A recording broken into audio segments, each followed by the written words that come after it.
독립이라고 하면 여러분들이 가장 먼저 떠오르는 생각이 무엇입니까?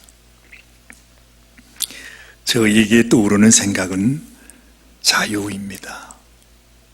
독립은 우리의 자유를 주는 것이었습니다. 옛날에 북한 독재 정권으로부터의 독립, 일제 식민 정권에서의 독립, 그것은 우리 민족의 자유를 의미하는 것이었습니다. 그런데 그보다 더 소중한 자유, 많은 사람들이 이것을 모르고 지나가지만 여러분, 우리에게 가장 귀한 자유는 이 세상의 죄와 그리고 그 죄에 대한 당연한 결과, 그 심판으로부터의 자유, 이보다도 더 소중한 것이 있을까 싶습니다. 사람들은 우리가 죄의 종이 되었음을 잘 깨닫지를 못하고 있습니다. 그러나 성경은 분명히 우리에게 말씀합니다. 우리가 죄의 종이 되어 있다. 너희가 계속 죄의 사슬에 묶여 죄의 종으로 너의 인생을 살아간다면 언젠가 인생의 마지막 날에 하나님의 심판이 있다는 사실을 잊지 말라 말씀합니다. 히브리서 9장 27절 말씀, 여러분 보십시오. 한 번 죽는 것은 사람에게 정하신 것이요, 그 후에는 심판이 있으리니. 그런데 이 말씀, 이보다도 더 소중한 말씀, 기억할 말씀이 있습니다. 그것은 28절 말씀입니다. 이와 같이 그리스도도 많은 사람의 죄를 담당하시려고 단번에 들이신 바 되셨고, 구원에 이르게 하기 위하여 죄와 상관없이 자기를 바라는 자들에게 두 번째 나타나시리라. 여러분, 이 말씀이 무슨 말입니까? 우리의 죄를 없애기 위해서, 우리의 죄를 지우시기 원해서, 우리의 죄의 사슬을 끊어버리고 우리에게 자유를 주기 원해서 내가 죽는 것이 아니라 하나님께서 당신이 나를 위해, 나를 대신해서 그 죄값을 받으신 것입니다. 그래서 예수님이 십자가에서 죽으셨습니다. 그리고 오늘 말씀대로 우리가 모든 죄를 용서함 받고 이제는 죄의 종이 아니라 하나님의 자녀로서 죄와 상관없는 하나님의 백성으로 자기를 바라보는 자들에게 나타나신다, 그렇게 말씀하십니다. 우리 주님께서, 하나님께서 우리의 영원한 아버지가 되시겠다 하는 말씀이죠. 하나님께서 우리들에게 이 소식을 전해주기를 원하셨습니다. 성경이 우리에게 존재하는 이유도, 우리 주님께서 이 땅에 오셔서 그 말할 수 없는 십자가의 고난의 길을 가셨던 것도 우리에게 이 소식, 자유의 소식, 독립의 소식, 너는 더 이상 죄의 종이 아니다, 더 이상 죄의 자식으로, 어둠의 자식으로 살아갈 그런 인생이 아니라고 하는 그 복음을 우리에게 전해주시기를 원하셨습니다. 그런데 안타깝게도 우리 인생들은 아직도 알지 못하고 그 죄의 길, 멸망의 길을 달려가고 있습니다. 예수님은 말씀하셨습니다. 좁은 문으로 들어가기를 힘써라. 멸망으로 인도하는 문은 크고 그 길이 넓어 그리로 들어가는 자가 많고, 생명으로 인도하는 문은 좁고 길이 협착하여 찾는 이가 적음이니라 하셨습니다. 여러분, 많은 사람들은 하나님이 주시는 이 말씀을 믿지 않습니다. 그 말씀을 받지 않습니다. 그리고 선택합니다. 나는 세상을 따라가겠다. 나는 이 죄의 길이 좋다. 나는 이 넓은 길로, 이 많은 사람들이 가는 이 길로 나는 가는 게 더 안전하다고 생각합니다. 그래서 이 세상 사람들은 이 하나님의 사랑을 외면하고 마치 브레이크가 고장이 난 열차처럼 막 달려가고 있습니다. 그 속도가 말이죠, 점점 더 빨라져서 지금은 도무지 세울 수 없는 속도로 달려가고 있는 것입니다. 그래서 하나님은 과거에 있었던 이 하나님의 심판의 사건, 과거에도 이랬었다 하는 우리 조상들의 그 모습을 우리에게 기록으로 남겨주신 말씀이 오늘 우리가 읽은 이 말씀이었습니다. 우리는 이 하나님의 말씀을 믿지 않으려고 합니다. 그렇지만은 지금까지 전해져 오는 여러 고대의 기록과 자료들을 보면 과거에 홍수 심판이 있었음을 증명해 주는 그러한 증거들이 많이 있습니다. 여러분, 우리가 여기에서 그랜드 캐년만 가도 저는 잘 모르지만은 지질학자들이 봤을 때에 분명히 이 땅에 홍수의 심판이 있었다고 하는 증거가 그 그랜드 캐년의 그 단청에서 다 드러난다고 그렇게 말씀합니다. 그뿐만이 아니라 여러분, 중국 한자 중에 우리가 흔히 잘 알고 있죠. 보면 배선자라고 하는 글자가 있습니다. 그렇지요? 저기 보면 여러분, 이 중국에서는 이 한문을 이렇게 모양을 따라 그렇게 이 글씨를 만들었다고 하지 않아요? 근데 저기 보면 8팔자 그리고 입구자 이렇게 해서 배선이라고 우리가 글자를 만들었어요. 이게 무엇을 의미할까? 그 옛날 이 한문을 처음 만들 때 배를 생각하면 그 배를 탔던 노아의 8식구가 거기에 있었다고 하는 것이 모든 사람들에게 알려져 있었다는 사실을 우리가 알게 됩니다. 그뿐만이 아닙니다.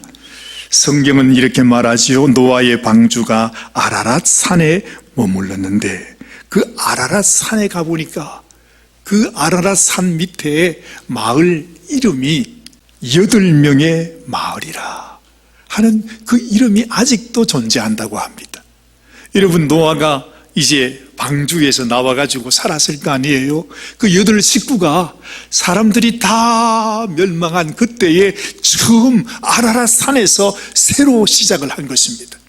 그때 그 마을 이름이 8명의 마을이라고 하는 그 이름이 아라랏 산에 아직도 남아있다 하는 것입니다. 오늘 말씀 5절과 6절 말씀을 보면 이렇게 말하지요. 여호와께서 사람의 죄악이 세상에 가득함과 그의 마음으로 생각하는 모든 계획이 항상 악할 뿐임을 보시고 말씀합니다. 땅 위에 사람 지으셨음을 한탄하사 마음에 근심하셨다. 여러분, 우리 인생의 죄악이 우리는 모르고 살아가지만 우리의 모든 생각, 우리 마음의 모든 계획이 항상 악하답니다. 정말 우리가 얼마나 악한지 우리는 알지 못해요. 우리는 우리의 악함, 이 더러운 것을 깨닫지 못해요.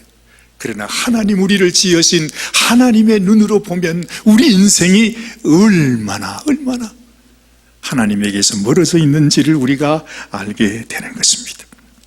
그래서 예수님께서 지금 우리가 사는 이 시대를 지금부터 2000년 전에 예수님께서 미리 말씀해 주셨습니다. 그 말씀이 누가복음 17장 26절에서 30절까지 말씀. 자, 한번 같이 큰 소리로 같이 한번 읽겠습니다. 예수님이 하셨던 말씀입니다. 노아의 때에 된 것과 같이 인자의 때에도 그러하리라. 이 마지막 때를 의미하는 것입니다. 노아가 방주에 들어가던 날까지 사람들이 먹고 마시고 장가들고 시집가더니 홍수가 나서 저희를 다 멸하였으며, 또 롯의 때와 같으리니 사람들이 먹고 마시고 사고 팔고 심고 집을 짓더니 롯이 소돔에서 나가던 날에 하늘로서 불과 유황이 비오듯 하여 저희를 멸하였느니라. 인자의 나타나는 날에도 이러하리라. 주님은 분명히 경고합니다. 여러분, 여기 잘 보면 말이죠, 사람들이 먹고 마시고 사고 팔고 심고 집을 짓더니 그래요. 2000년 전에 예수님께서 지금 이 시대를 말한 것입니다. 그런데 가만히 생각해 보면 너무나 정확해요. 너무나 정확해요. 우리 인생들의 모습이 그렇지 않습니까? 먹고 마시는 것, 사고 파는 것. 여러분 요즘 집 짓는 거 한번 보십시오. 한국 아파트 짓는 거 보니까 정말로 무서워요. 정말 무서워요. 집을 지어나갑니다. 그런데 그 당시에도, 노아 때에도 그렇습니다. 홍수가 내리는 그날까지도 그들은 끊임없이 이런 삶을 살았습니다. 롯이 소돔에서 나가던 날에 하나님께서 그래도 그때까지 하나님을 기억하고 있었던 롯의 가정을 데리고서 너는 멸망받으면 안 된다, 너는 여기에서 나와야지 하고 끌고 나가던 그때 하늘로서 불과 유황이 비오듯 하여 저희를 멸하였느니라. 인자에 나타나는 날에도, 이게 무슨 날입니까? 하나님이 마지막 심판하시는 날이 있다는 것입니다. 여러분, 이 세상이 천년 만년 계속되는 것이 아니라 지금 이 세상의 과학자들도 이 지구가 마지막에 이르렀다고 말합니다. 더 이상 이제 이 지구가 얼마까지 유지가 될지 아무도 알 수가 없어요. 그 정도로 지금은 마지막 심판의 날이 가까운 때가 되었다 하는 것입니다. 그러한 와중에 하나님께서 우리에게 한 사람을 소개해 주십니다. 그 사람이 누구입니까? 그 사람이 노아라 했습니다. 노아. 모든 사람이 다 지금도 마찬가지로 제가 여기서 뭐라고 말을 해도, 하나님께서 우리에게 뭐라고 말씀하셔도 이 세상 사람들은 이미 하나님 앞으로 돌아오지 않습니다. 이 말을 듣지 않습니다. 다 세상을 향해서 달려갑니다. 이 세상의 죄악이 그렇게 우리를 묶고 있다고 하는 사실입니다. 모든 사람들이 다 죄의 길로 가고 있을 때 노아는 하나님을 기억했었습니다. 아니다, 나는 하나님을 떠날 수 없다. 하나님의 말씀을 떠날 수 없다. 나는 하나님과 함께 있기를 원한다. 그 마음을 가졌던 사람이 노아였다는 말입니다. 자, 그런데 여러분, 하나님께서 이 노아를 의인이요 당대의 완전한 자라, 그는 하나님과 동행하였다, 그렇게 말했는데, 저는 이 말씀을 볼 때마다 생각합니다. 도대체 노아가 어떤 사람이었길래, 아니 특별한 사람이 아니었어요. 우리와 똑같이 평범한, 아무것도 다를 것이 없는 똑같은 인생이었단 말이죠. 그런데 어떻게 그 노아는 그 모든 세상 사람들이 다 하나님을 떠나고 있을 때, 다 멸망을 향해서 그 넓은 길로 가고 있을 때 하나님이 살아계신다는 것을 깨닫고 그는 하나님을 향하여 나갔던 사람, 그런 사람이 될 수 있었을까? 오늘 저는 여러분들께 그 이유를 딱 두 가지만 말씀드리고 싶어요. 첫 번째 이유, 이 노아는 믿음의 가정에서 자라났습니다. 참 여기에는 가슴 아픈 이야기가 있습니다. 이 세상의 첫 번째 가정이 아담의 가정이 아니었습니까? 근데 하와가 유혹을 당함으로 말미암아 그만 에덴 동산에서 쫓겨나게 되죠. 여러분, 이 아담의 가정이 어땠습니까? 평탄한 가정이 되지 못했어요. 하나님께서 만드신 첫 번째 가정이었지만 아담의 가정에서 첫 번째로 살인 사건이 납니다. 세상에 형이 동생을 쳐 죽이는 이런 사건이 났어요. 그러니까 절대로 여러분, 아담의 가정은 마저 신앙적이고 무슨 평탄하고 화목하고 행복했던 그런 가정이라고 우리는 말할 수 없어요. 그 가정에 피바람이 났어요. 여러분 자녀가 둘이 싸워가지고 형이 동생을 죽였다고 한번 생각해 보십시오. 그런 가정이었습니다. 이 아담의 눈물, 고통, 아픔, 그건 말로 다 할 수 없었을 것입니다. 절망했을 것입니다. 하나님께서 너무너무 그 아담의 고통을 볼 수가 없어서 죽은 둘째 아들 아벨 대신에 하나님이 새로 아들을 주지 않습니까? 그 아들 이름이 셋이라고 했습니다. 그때로부터 아담 가정 속에 우리가 이렇게 살아서는 안 되겠구나, 이 죄악 가운데 죄악을 따라 사는 가정이 되면 안 되겠구나 하는 아담의 아주 피눈물 나는 마음의 결단이 있었을 것입니다. 그래서 이 셋을 정말 비록 나는 하나님을 떠났지만 에덴 동산에서 쫓겨난 인생이지만 이 세상에서 땀 흘리며 고생하며 살아갈 수밖에 없는 인생이지만 절대로 우리 자녀들이 하나님을 잃어버리는 자녀가 되게 해서는 안 되겠다 하는 마음으로 이 셋을 양육했을 것입니다. 정말 감사하게도 그 셋을 통해서 그 셋의 아들이 에노스가 됩니다. 그런데 그 에노스 때부터 이제 자녀들이 하나님을 기억하기 시작했습니다. 하나님의 이름을 부르기 시작했습니다. 이렇게 해서 아담의 가정이 새롭게 시작되었는데 이 아담의 7대 자녀, 그러니까 7대 손이 되는 사람이 지난번에 우리가 봤던 에녹이라고 하는 사람이었습니다. 그런데 그 에녹은 하나님과 동행함으로 그때까지 이 셋의 믿음이 또 아담의 간절한 소원이 에녹까지 이어져서 에녹이 하나님과 동행함으로 하나님 앞에 부르심을 받았다고 말씀하고 있습니다. 자, 그 에녹의 아들이 무두셀라였습니다. 또 그 다음이 라멕입니다. 그리고 그 다음 생겨나는 아이가 노아였습니다. 여러분, 이 족보를 우리가 다 기억할 수가 없지만 뭐 그렇게 어려운 것도 아닙니다. 에녹의 아들이 무두셀라.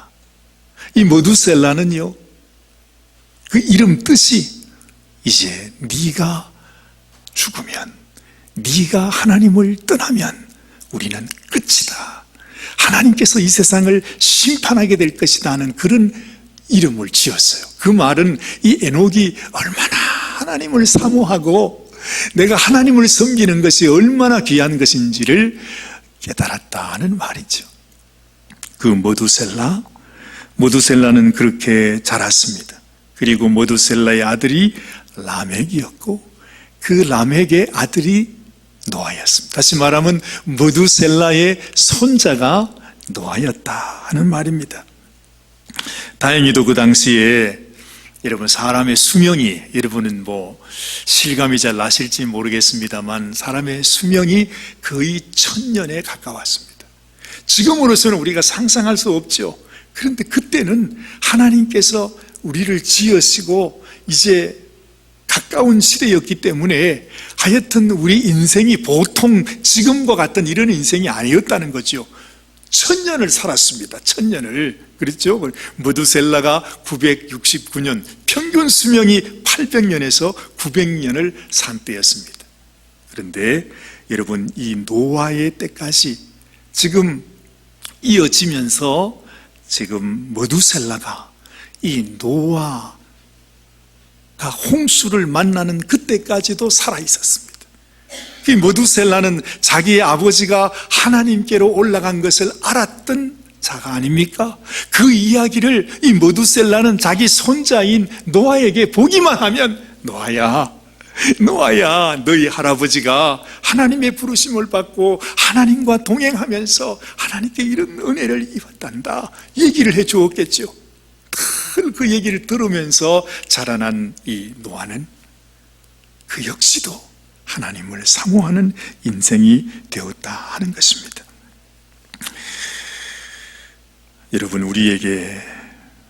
우리는 뭐 이렇게 하기는 어렵겠습니다만은 우리가 한 가지 얻는 교훈이 우리들에게 가장 소중한 것, 한 가지가 있다면 하나님을 기억하는 가정이 되는 것입니다.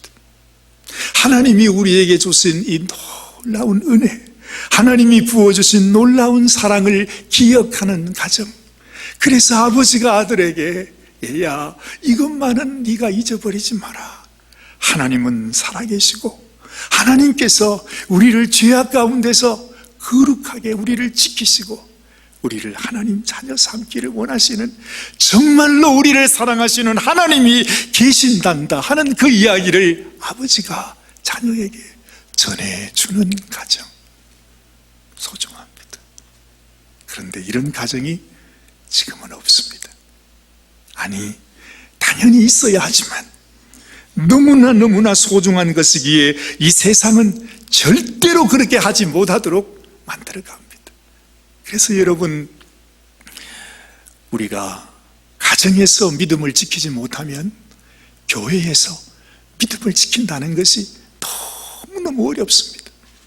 그런데 저 역시도 자녀를 키우면서 느끼게 되는 것이, 내가 가지고 있는 이 신앙, 내가 가지고 있는 이 믿음을 자녀들에게 전해준다고 하는 것이 절대로 쉽지 않구나, 그런 세상이 된 것을 알게 됩니다.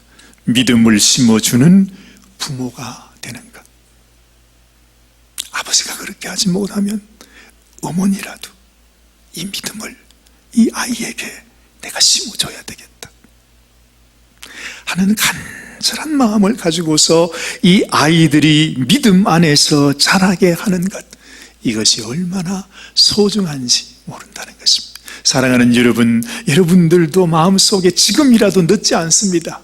내 남아있는 나의 삶 동안 내가 가지고 있는 믿음, 내가 받은 하나님의 사랑, 내가 하나님 앞에 나의 사랑하는 이 마음을 내 자녀들도 함께 가질 수 있기를 위해서, 내가 말하지 못한다면, 전해주지 못한다면 그것을 위해서 밤새워 기도하는 부모라도 되어야 되는 것입니다. 그래서 이걸 지킬 수 있어야 되는 것이에요. 그래서 우리의 가정이 믿음의 가정이 되는 것이 소중하구나. 노아는 그렇게 자랐다는 것입니다. 할아버지에게, 아버지에게 그 말을 들으면서 그 믿음을 지키면서 살았습니다. 자, 두 번째로, 여러분, 노아가 하나님 앞에 의인이라고 인정을 받았던 이유, 노아가 하나님 앞에 완전한 자가 될 수 있었던 이유가 있습니다. 그게 무엇이었을까요? 그런데 성경을 아무리 눈을 비비고 찾아봐도 노아에 대한 얘기가 안 나와요. 노아가 사업에 실패해서, 아니면 노아가 무슨 건강을 잃어가지고 암이 걸려서, 그런 얘기가 안 나온다는 것입니다. 한 가지 우리가 성경을 통해 알 수 있는 것은, 노아는 자기 나이 500살이 될 때까지, 그 당시에도요, 사람이 한 60, 70이면 아이들을 다 생산하는 그런 때였습니다. 다른 분들은 그렇게 아이들을 가졌으니까요. 근데 이 노아 한 사람만 500살이 될 때까지 세상에 자녀가 없었습니다. 그 심정 아십니까? 요즘이야 뭐 인생이 짧으니까 순간이 지나가지만, 오래 산다는 게, 그렇게 생각하니까 이게 그렇게 좋은 것이 아니더군요. 500살이 될 때까지 자녀가 없었습니다. 아마 이보다도 더 아픈 고통은 없었을 것입니다. 창세기 5장 32절 말씀에 보면, 500세가 된 후에 이 노아가 셈과 함과 야벳을 낳았다 그랬습니다. 그래서 노아 부부에게는 그런 서러움이 있었습니다. 아픔이 있었습니다. 눈물이 있었습니다. 아마 그 아픔과 눈물이 오히려 그를 하나님께로 인도했겠구나. 그래서 그 많은 세월 동안 이 노아가 하나님을 바라보면서 기도했겠구나. 하나님과 동행할 수밖에 없었겠구나 하는 생각을 하게 되는 것입니다. 아마 우리 같으면, 하나님, 오직 생명을 주시는 분은 하나님 한 분이신데 어떻게 다른 것은 몰라도 나에게 자손을 주지 않습니까? 어떻게 이럴 수가 있습니까? 하고 원망하고 그냥 삿대질하면서 나 하나님 이제는 못 믿겠다고 떠나갈 수도 있었을 것입니다. 그런데 노아는 더 하나님을 의지했습니다. 이런 고난이 노아로 하여금 하나님을 사모하는 인생으로 만들었다는 것. 여러분들에게 저는 어떤 어려움이 있는지, 어떤 서러움이 있으신지, 어떤 고난이 있으신지 저는 잘 알지 못합니다. 그러나 한 가지 분명히 아는 것은 이 세상의 평안함, 부함, 이 세상에 잘 되는 것, 그것은 오히려 우리를 하나님에게서 멀리하게 합니다. 하나님을 잊어버리게 만듭니다. 내가 이 세상에서 걱정 없이 눈물 없이 그저 건강하게 편안하게 잘 산다면 여러분이 정말 그걸 원하겠지만, 그러나 그건 백발백중 우리가 하나님을 떠나게 만드는 것입니다. 그렇다면 여러분이 하나님이라면 여러분이 가장 사랑하는 여러분의 자녀에게 편안함을 주겠습니까? 아니면 눈물을 주겠습니까? 너무너무 가슴 아파도 하나님은 너무나 잘 아시기에, 우리를 너무 잘 아시기에, 얼마나 우리가 쉽게 하나님을 떠나가는 인생인지를 알기에, 우리가 얼마나 죄의 유혹 가운데 그래서 그 죄를 덥석 물고 따라가는 인생인 것을 아시기에 하나님은 우리에게 고난을 주십니다. 눈물을 주십니다. 그러면 우리는 고난과 눈물을 통해 하나님을 알게 됩니다. 어찌 보면 하나님은 고난의 하나님이십니다. 하나님은 눈물의 하나님이십니다. 하나님은 사랑해서 그렇게 애지중지 우리 인생을 만들었는데, 인생을 만들고 나니까 거기에다가 자유의지까지 줬어요. 네가 모든 것을 네 마음 네 뜻대로 할 수 있도록 하나님이 그렇게 사랑을 베풀어 줬는데, 세상의 인생이 덜썩 하나님을 버리고 죄악을 향해서 떠나가지 않았습니까? 그때 하나님의 마음이 어떻겠습니까? 하나님의 눈물이 어떻겠습니까? 하나님의 찢어지는 마음이 어떻겠어요? 이 인생들이요, 지금 이렇게 번성하면서도 하나님을 떠나가 죄악 가운데 살아가는 이 모습을 보면서 하나님이 한탄하셨더라 그러잖아요. 근심하셨더라. 내가 인생을 지은 것을 후회하셨더라. 얼마나 가슴이 아팠으면 하나님이 이렇게 표현을 하시겠는가 하는 것입니다.